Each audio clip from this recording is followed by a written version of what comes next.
High বন্ধুরা, আমি রূপসা। আজকে আমরা দেখে নেব টেবিল মেনু। কোরেল ড্র এর আমি টেক্সট মেনু অবধি দেখিয়েছিলাম, তো এরপরে আমাদের নেক্সট যে মেনুটা আছে সেটা হচ্ছে টেবিল মেনু।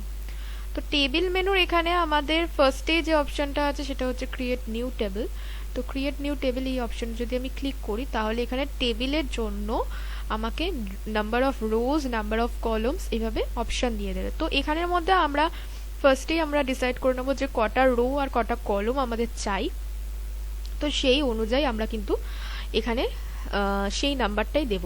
যদি আমার সাপোজ বলছি 5টা রো চাই আর 8টা কলম চাই, তো সেই ধরনের আমি করে নিলাম। এবং এই যে টেবিলের যে এক একটা সেল তার হাইট আমরা এখান থেকে কিন্তু অ্যাডজাস্ট করতে পারি।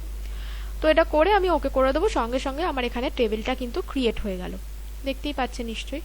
তো আমি যদি এটা এভাবে জাস্ট টেনে এভাবে বাড়াই তাহলে যতটা বাড়াবো ততটা কিন্তু বাড়তে থাকবে, এভাবে বড় হতে থাকবে জিনিসটা। দেখুন, আমাদের প্রয়োজন মতো আমরা কিন্তু জিনিসটাকে সেট করে নিতে পারবো। ওকে, এছাড়াও আমরা কালার দিতে পারবো। টেবিলের যদি কালার দিতে চাই দিতে পারবো অবশ্যই।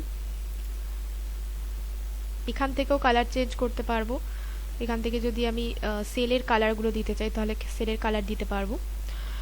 ওকে, এছাড়াও এখান থেকে টেবিলের যে আউটলাইনগুলো আছে সেই আউটলাইনগুলো যদি একটু মোটা করতে চাই তো আউটলাইনগুলো আমরা এভাবে মোটা করে নিতে পারি।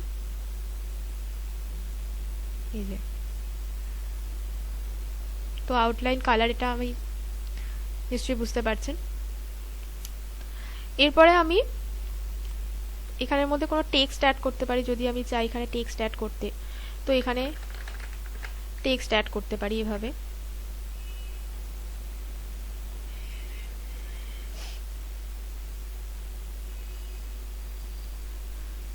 দেখুন, ওকে, তো এইভাবে আমরা টেবিলটাকে ক্রিয়েট করতে পারি। এছাড়াও কি কি করতে পারি, টেবিলের ইনসার্ট, এখানে রো কলম আমরা যদি চাই তাহলে বাড়াতে পারি, কমাতে পারি। এছাড়াও সিলেক্টের সাহায্যে আমরা টেবিলটাকে সিলেক্ট করতে পারি। এবং এখান থেকে যদি আমি চাই টেবিল ডিলিট করতে তাহলে টেবিল ডিলিট করতে পারি। কনভার্ট টেবিল টু টেক্সট, এখান থেকে যদি এই টেবিলটা পুরোপুরি টেক্সটে কনভার্ট করতে চাই তাহলে এইভাবে কনভার্ট হয়ে যাবে জিনিসটা। ওকে, এখানে কিন্তু প্রত্যেকটা রো কলম থাকবে কিন্তু এটা টেক্সটে কনভার্ট হয়ে যাবে। তো এই জিনিসগুলো সমস্ত আমরা করতে পারবো। তো এখান থেকে আর কি কি করতে পারবো আমরা, যদি আমি মনে করি যে টেবিলের এই সেলগুলোকে মার্জ করব, তো সেখানে আমি মার্জ করতে পারি। তো তার জন্য আমাদের ফার্স্টে টেবিলের এই সেলগুলোকে এভাবে ডাবল ক্লিক করব এবং ডাবল ক্লিক করে ড্র্যাগ করে আমি এখানে জাস্ট সিলেক্ট করব। তো ড্র্যাগ করে আমি যতগুলো এইভাবে সেল প্রয়োজন, যতগুলো সেলকে আমি একসাথে মার্জ করতে চাইছি ততগুলো সেলকে একসাথে এভাবে সিলেক্ট করব। সিলেক্ট করার পর আমি জাস্ট এখান থেকে মার্জ সেলস করে দিলাম। তো সঙ্গে সঙ্গে কিন্তু এখানে জিনিসটা দেখুন মার্জ হয়ে গেছে, দুটো সেল মিলিয়ে একটা সেল হয়ে গেছে। এইভাবে যদি আমি ডাবল ক্লিক করি এবং এইভাবে যদি 6খানা সেল একসাথে মার্জ করতে চাই এইভাবে কিন্তু মার্জ করতে পারবো। ওকে,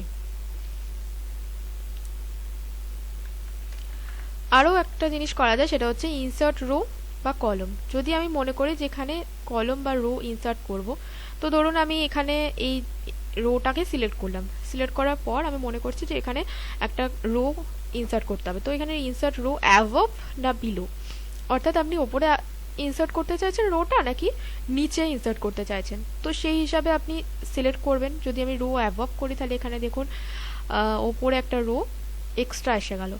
এবং যদি আমি এখানে রো বিলো করি তাহলে নিচে আবার একটা এক্সট্রা এসে গেল। এরপরে যদি আমি কলমে যাই, ইনসার্ট কলম, লেফট না রাইট কোন দিকে আপনি করতে চাইতেন, তো আমি যদি লেফটে সিলেক্ট করি তাহলে এখানে কলম বেড়ে গেল লেফটে। এবং যদি আমি এখানে রাইটে সিলেক্ট করি তাহলে রাইট সাইডে আমার কলম বেড়ে যাবে। ওকে, এছাড়াও ডিলিট করতে পারি। যদি আমি মনে করি যে যে রোটা আমার সিলেক্ট করা আছে সেটা আমি ডিলিট করে দিচ্ছি, ওই রোটা ডিলিট হয়ে যাবে। এবং যদি আমি মনে করি এই রোটা এই কলমটা যেটা আছে সেটা আমি, বা এই দুটো কলম একসাথে বা এই একটা কলম যাই হোক একসাথে সিলেক্ট করবেন যতগুলো প্রয়োজন, সেটা যদি ডিলিট করি তাহলে এভাবে ডিলিট হয়ে যাবে। ওকে, এছাড়াও কি করা যাবে, এখানের মধ্যে যদি আমি মনে করি যে এখানে এইভাবে জাস্ট আমি এগুলোকে অ্যাডজাস্ট করব, তো সেই ক্ষেত্রেও কিন্তু আমি এইভাবে অ্যাডজাস্ট করে নিতে পারি। ওকে, তো টেবিল মেনুতে এতগুলো ফাংশন আছে, এই সমস্ত ফাংশনগুলো আমি কিন্তু দেখিয়ে দিলাম। তো এইভাবে টেবিল মেনু প্রত্যেকটা জিনিস যেগুলো আছে, ক্রিয়েট টেবিল থেকে আরম্ভ করে ইনসার্ট, সিলেক্ট, ডিলিট, এছাড়া মার্জ সেলস, এগুলো সমস্ত কিছু কিন্তু করা যাবে। এবং যদি আপনি মনে করেন যে আনমার্জ সেল করবেন, তো সেই ক্ষেত্রে এখানে আবার ডবল ক্লিক করলাম, আবার এটাকে যদি আমি সিলেক্ট করি,